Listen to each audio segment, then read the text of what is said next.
Hi, my name is Chanté and I'm a student at the South and Southeast Asian Studies Bachelor's Program at Leiden University. In this video, I'll tell you more about what our program is all about, the career opportunities after graduation, and a lot more. In the South and Southeast Asian Studies program, you'll gain a strong foundation in the academic, language, and critical thinking skills essential for understanding the history, culture, and modern context of this dynamic and fast-growing region. The program consists of courses including languages, history, religion, and anthropology, but also courses about arts and material culture, literatures, economics, politics, and media. 1/3 of your studies consists of language instruction on a very intensive basis. Language is the key to valuable knowledge about the region and is therefore very important. South and Southeast Asia also has a large cultural influence on the world. Think about popular Asian foods, Bollywood, yoga, and other body disciplines like kickboxing. South and Southeast Asia is also home of two major world religions, Hinduism and Buddhism. And it contains the largest Muslim country in the world, Indonesia. So why should you decide to study in Leiden? Well, first of all, our program is unique in the Netherlands. So if you want to study about South and Southeast Asia, Leiden is the perfect place to go. Our bachelor is also a very broad program in which you can specialize in one of 4 regional languages and in either modern or classical cultures. The program is also on a very small scale, so there's a lot of personal attention, close contact with the lecturers, and work in small groups. The bachelor is structured as follows. The whole program consists of 180 credits, divided over 3 years. So that means 60 credits per year. Each year is divided into 2 semesters of 30 credits each. Most of the classes in the curriculum consist of full semester courses, meaning that they have 13 course weeks with a midterm after 6 weeks and a final exam at the end of the semester. In your first year will be the broadest, as it has some introductory courses as well as some more in-depth courses. Throughout the bachelor, your courses will become more specialized and tailored to your specific interests. In your first year, you will follow core courses which are designed to give you a broad understanding of the history, culture, and contemporary societies of South and Southeast Asia. In addition, you will choose to study one of 4 regional languages: Hindi, Indonesian, Tibetan, or Sanskrit. This language study will make up 1/3 of your studies and will continue during your first and second year. You will also choose to follow an introductory course on one of the 3 major religions of the region: Hinduism, Buddhism, or Islam. Other courses that you can expect in your first year are, for example, languages of South and Southeast Asia, pre-modern history of South and Southeast Asia, and nation, community, and self. In the first course, you will learn about the various languages of the region and their historical, cultural, and linguistic context. In pre-modern histories of South and Southeast Asia, you will dive deep into the long-term history of South and Southeast Asia. You will touch upon terms like Indianization, Islamization, and colonialization. 3 key factors that played a huge role in this area. Lastly, you will learn about the contemporary cultures of this area, with topics like culture, tradition, and modernity. In your second year, you will choose to follow courses out of one of 2 different tracks: modern South and Southeast Asia or classical cultures of South and Southeast Asia. In addition, you will also attend a seminar on how to develop your academic skills. And of course, you will continue to study one of the languages that you chose during your first year. The whole of the first semester of the 3rd year will be spent abroad for language immersion. The one studying Indonesian will go to the Gadjah Mada University in Indonesia. The one studying Hindi will go to Hyderabad, and the one studying Sanskrit or Tibetan will either go to a European university or to an institute in Kathmandu, Nepal. I chose to study Indonesian, so I went to Indonesia last year, which was amazing. The program concludes with the writing of your BA thesis. This can be compared to a large essay. You'll conduct your own research into a subject of your own specialization and which piques your interest. This is the perfect chance for you to apply the knowledge onto your own project. So what does the program look like then? Well, 14 hours a week will be spent in class, the so-called lectures. During those lectures, the professor will explain to you all the materials, and you'll be tackling those materials with both the professor and your fellow students. This can be done by use of homework exercises that you've done in advance. The rest of your time is spent on self-study. This includes preparing and understanding the materials and doing your homework. The tutorials of the first year are all with the same group. In this way, you will get to know your fellow students a little bit better.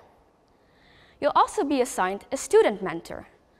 This is a senior student who will try to familiarize you with the university, and they'll show you who to go to with any questions you might have. These can be questions regarding your studies, but also other questions or problems you might run into. And lastly, there's also a study advisor who can help you with questions about your study planning, for example. Well, when you've made it through an entire block of lectures, which is about 6 weeks, you'll finish it off with an exam week. During this week, you can either have exams, which will test your knowledge about the past 6 weeks, or you can either have deadlines for essays. So, what have you learned after you have finished your South and Southeast Asian Studies Bachelor's program? Quite a lot, actually.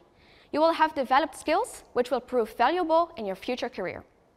These skills include resourcefulness, critical thinking, the ability to work independently as well as in teams, intercultural skills, as well as skills in verbal and written communication. This set of competences will greatly enhance your appeal to future employers. Okay then, once you've successfully followed all of your courses and finished your thesis, what can you expect after that? And what can you do with your diploma? After obtaining a bachelor's degree, you can continue with a master's program. Once you have successfully completed your master's, you will have earned the title of Master of Arts. We offer a variety of masters at Leiden University.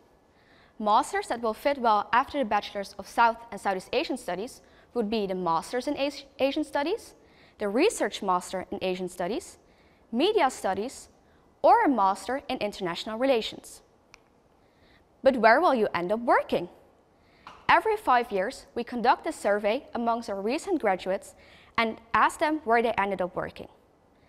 It turns out that a degree in South and Southeast Asian Studies means that you will be an attractive candidate for a variety of employers in a lot of different fields.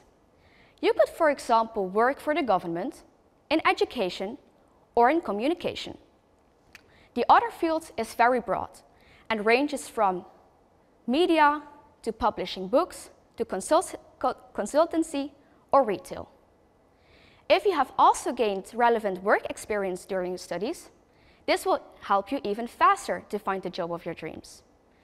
The job market survey of the Faculty of Humanities shows that 70% of our master alumni will find a job within 2 months, and 83% of them will find a job at academic or higher professional education level immediately. All right, you've heard quite a lot about the study program right now, but the most important question still rests. Does this program fit you? When does this program fit you? Well, when you've got broad and general interests. This study is so much more than just learning a language. You will spend a lot of time discussing history and culture. So, are you fascinated by the historical context and the emerging opportunities of this region? Do you want to specialize in one region or area, diving into specific issues? Do you want to learn from top academics and lecturers in the field? And do you want to broaden your perspectives by studying with international students? Then the South and Southeast Asian Studies program is the perfect program for you.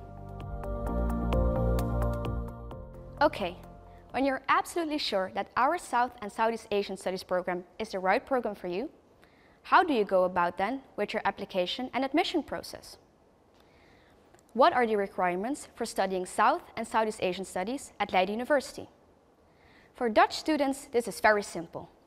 If you're still in high school, any Dutch pre-university diploma or international equivalent will be sufficient. There are no further requirements for specific packages or combination of courses. Also, any University of Applied Sciences first-year diploma or N-diploma will be sufficient, as well as any university diploma. Please note that in case of a diploma of University of Applied Sciences, a proof of your level of English might be required. For non-Dutch students, of which there are probably quite a lot of you watching this right now, the requirements are twofold. You will need to have a pre-university level diploma, which varies per country and what that exactly entails. Besides that, you will also need to prove your sufficiency in English, since the program will be entirely in English. This can be either by having a pre-university level diploma or by doing an English language test in your admission process. More information about this can be found on the website.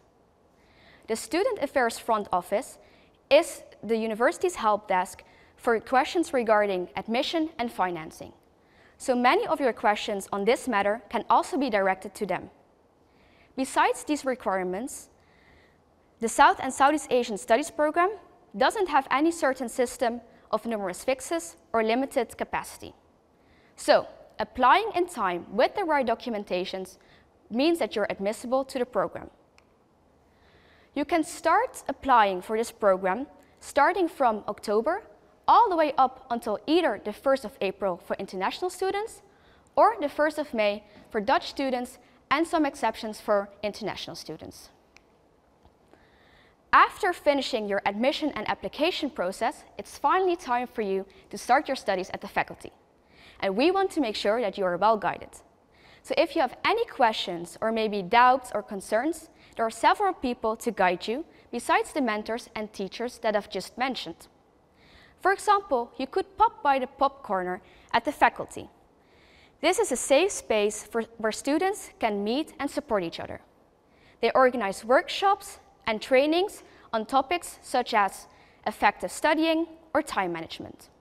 They can also help you to ask for assistance during your studies, for example, when you're coping with stress or dealing with a disability. They also organize a few pop talks per year, and they offer students for students activities.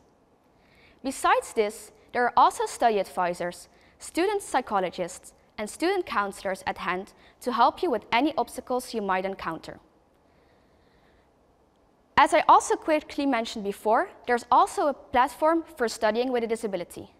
And we have a great diversity and inclusion student network at hand at the faculty. If you're interested in the study program after watching this video, then there are several ways for you to gather more information. Once per semester, we organize an open day. On this day, you can both see the faculty as well as the city and get a feel for how it is. You could also sign up for an experience day or student for a day activity. During this day, you will get to see firsthand what a normal day for a student looks like. Our online module is open 24/7, so this might be handy for you to check out. Lastly, you can always contact a student of your studies for any questions that you might have, and they will try their best to help you. Or for specific questions, you can also contact the study advisor. You can find their contact details on the website. For more information, you can look online on the website of Leiden University via the link on the screen. For example, you can find more information about the upcoming open days. Thank you for watching. Good luck with choosing your studies, and hopefully we'll see you at Leiden University next year.